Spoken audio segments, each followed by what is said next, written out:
Welcome to NSTV. నేను రాజీవ్. ముందుగా headlines చూద్దాం. చిత్తూరు జిల్లా టీడీపీ కార్యాలయంలో పూతలపట్టు నియోజకవర్గం ఎమ్మెల్యే కలికిరి మురళీమోహన్, జిల్లా టీడీపీ ప్రధాన కార్యదర్శి కోదండ యాదవ్ మీడియా సమావేశంలో మాట్లాడుతూ వైసీపీని ఓడించడంలో యువగళం పాదయాత్ర కీలక పాత్ర పోషించిందని, తండ్రికి తగ్గ తనయుడిగా నారా లోకేష్ గుర్తింపు తెచ్చుకున్నారని, ప్రజాసేవే పరమావిధిగా ముందుకు సాగుతున్న రాష్ట్ర మంత్రి లోకేష్ బాబు అని, రాష్ట్ర ఐటీ మరియు విద్యాశాఖ మంత్రి సేవలను కొనియాడారు. పత్రికా సమావేశం ముఖ్య ఉద్దేశం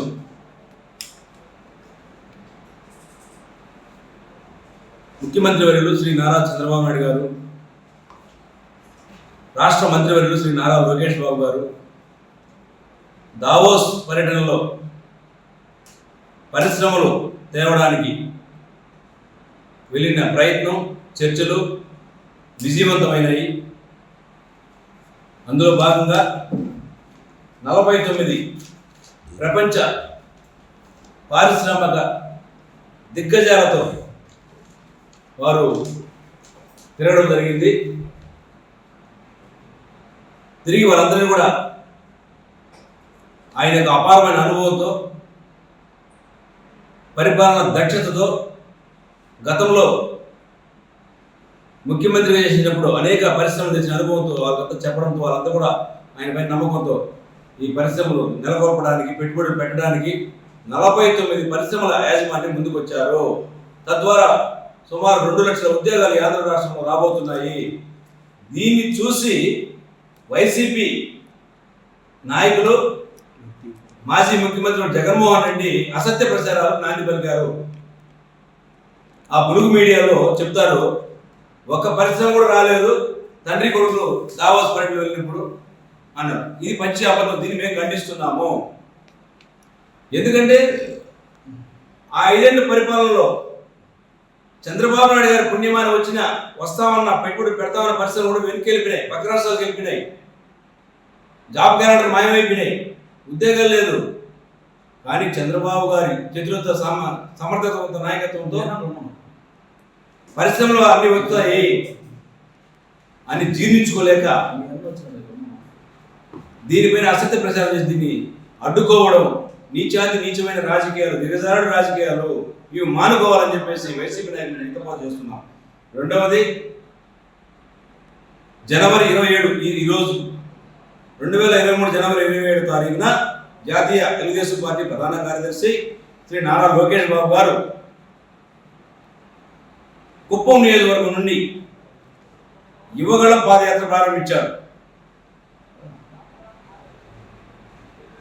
యువతను, రైతులను, శ్రామికులను, మహిళలను వెరసి ప్రజలందరినీ కూడా ఆనాటి అరాచక అక్రమ పరిపాలన అంతమొందించడానికి, ప్రజల భవిష్యత్తు కొరకు, ఈ రాష్ట్ర యువత భవిష్యత్తు కొరకు ఆయన కంకణం కట్టుకొని ఈ పరిపాలన అంతమొందించాలనే యువగళ పాదయాత్ర ప్రారంభిస్తే, ఆనాడు జగన్మోహన్ రెడ్డి బ్రిటిష్ కాలం నాటి జీవోని తెచ్చి, జీవో నెంబర్ 1 అని తెచ్చి ర్యాలీలు చేయకూడదు, నిరసన తెలియకూడదు, ప్రజలకు ఏమి చెప్పకూడదు అని చెప్పేసి కూడా కుట్రపూరితంగా అధికారులు అడ్డం పెట్టుకొని, పోలీసులు అడ్డం పెట్టుకుని అడుగడుగున కేసులు పెట్టి ఇబ్బందులు పెట్టినా మా నాయకుడు లోకేష్ బాబు గారు ధైర్యంగా తెలుగుదేశం పార్టీ కేడర్ అందరూ సమాయత్తం చేసి, యువతను సమాయత్తం చేసి, కేసులకు భయపడకుండా ముందుకెళ్ళడం జరిగింది. ముందుకెళ్ళి రాష్ట్ర వ్యాప్తంగా కూడా చైతన్యం తెచ్చి ఆ అరాచక పరిపాలన అంతమందించి సుపరిపాలన అందించే కూటమి ప్రభుత్వం రావడానికి ఆయన ముఖ్య భూమిక పోషించి సమర్థవంత నాయకుడిగా ఈరోజు నిలబడ్డాడు నారా లోకేష్ బాబు గారు. ఆయనకు ప్రత్యేక ధన్యవాదాలు తెలియజేస్తూ, ఆయన నాయకత్వంలో ఈ రాష్ట్ర భవిష్యత్తు ఆర్థికంగా ఎంతో ఎదుగుదలను ముందుకు పోతుందని తెలియజేస్తూ ఈ అవకాశం ఇచ్చిన అందరికీ ధన్యవాదాలు తెలియజేస్తూ, జై తెలుగుదేశం, జై చంద్రబాబు నాయుడు. ఇది ఆర్యోక్తి మాత్రమే కాదు, సద్గుణ సంపన్నుడైన వ్యక్తుల యొక్క జీవన పరిమళం కూడా అదే విధంగా ఉంటుంది. నారా లోకేష్ బాబు గారు ఈ రాష్ట్రంలో జరుగుతున్నటువంటి అరాచకపు పాలన మీద, దౌర్జన్యాలు దాష్టికాల మీద, ప్రజల మీద జరుగుతున్నటువంటి దమనకాండ మీద గలవిప్పి కదం తొక్కి ఈ రాష్ట్రంలో అరాచకాన్ని పాతాళానికి తొక్కి కూటమి ప్రభుత్వం అధికారంలోకి వచ్చి ఇవన్నీ 2 ఏళ్లలోనే ఇన్ని జరిగాయి. సరిగ్గా 2 ఏళ్ల క్రితం కుప్పంలో యువగలం పేరుతో గౌరవనీయులు తెలుగుదేశం పార్టీ జాతీయ ప్రధాన కార్యదర్శి లోకేష్ బాబు గారు పాదయాత్ర మొదలు పెడితే ఎన్ని అవమానాలు, ఎన్ని ఇబ్బందులు, ఎన్ని ఆటంకాలు, ఎన్ని కేసులు, ఎన్ని దాడులు, 1 కాదు 2 కాదు 3132 కిలోమీటర్లు 11 ఉమ్మడి జిల్లాల్లో పర్యటన చేస్తే ఎక్కడ చూసినా పాదయాత్రని ఆపాలన్నటువంటి ప్రయత్నం రకరకాల్లో చేశారు. ఆగల, ఆపల, ఎంత తొక్కాలను చూస్తే అంత ఎత్తుకు ఎదుగుతూ, అంత పైకి ఎగురుతూ, తొక్కుకుంటూ పాదయాత్రను పూర్తి చేయడం జరిగింది. పర్యవసానం ఈ రాష్ట్రంలో అరాచక పాలన పోయి కూటమి ప్రభుత్వం అధికారంలోకి వచ్చి ప్రజల సంక్షేమం మొదలైంది. మీరందరూ గమనిస్తూనే ఉన్నారు. 5 ఏళ్ల వైసీపీ పాలనలో కనీసం ఈ రాష్ట్రానికి 5 కంపెనీలు కూడా రాల. ఉన్నటువంటి బడా బడా కంపెనీలన్నీ కూడా భయంతో పారిపోయాయి. ప్రపంచంలో ఎక్కడ వాణిజ్య వ్యాపారాలు అభివృద్ధి చేసుకోవాలన్నా దావోస్లో జరిగే సమావేశానికి అన్ని రాష్ట్రాల నుంచి, దేశాల నుంచి ప్రతినిధులు వెళ్తుంటారు.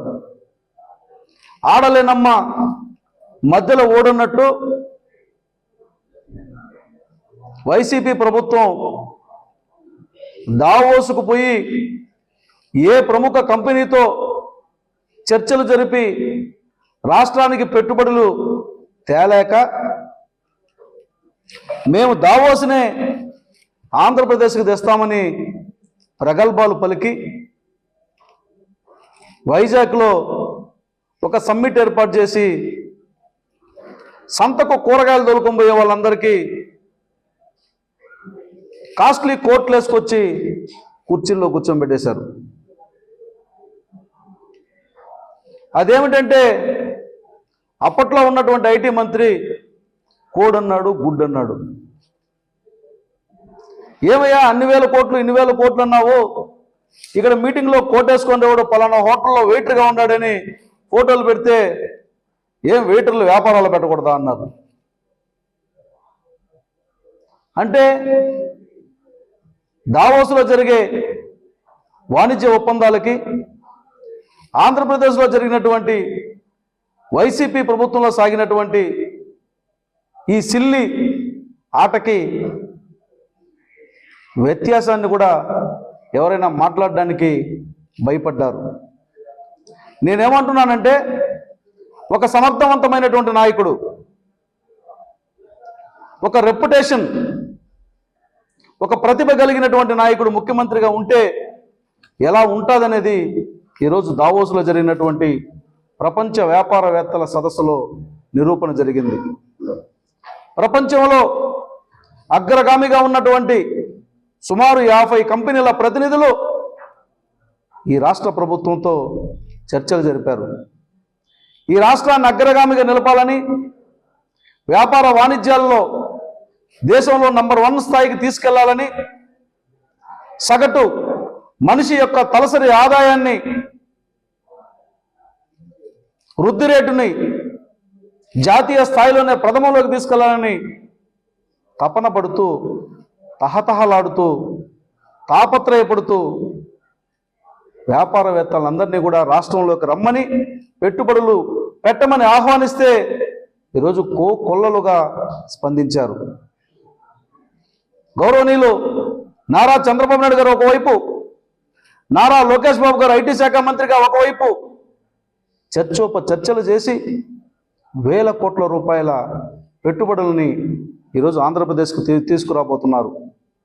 దావోస్లో జరిగినటువంటి పర్యటనలో ప్రతి నిత్యం, ప్రతి గంట వ్యాపారవేత్తలను ఒప్పించి ఈ రాష్ట్రంలో వారికి కల్పించబోయే అవకాశాల గురించి చర్చించి, దాని ద్వారా వారికి కలిగే వ్యాపార ప్రయోజనాలతో పాటుగా ఆ సంస్థల వృద్ధితో పాటు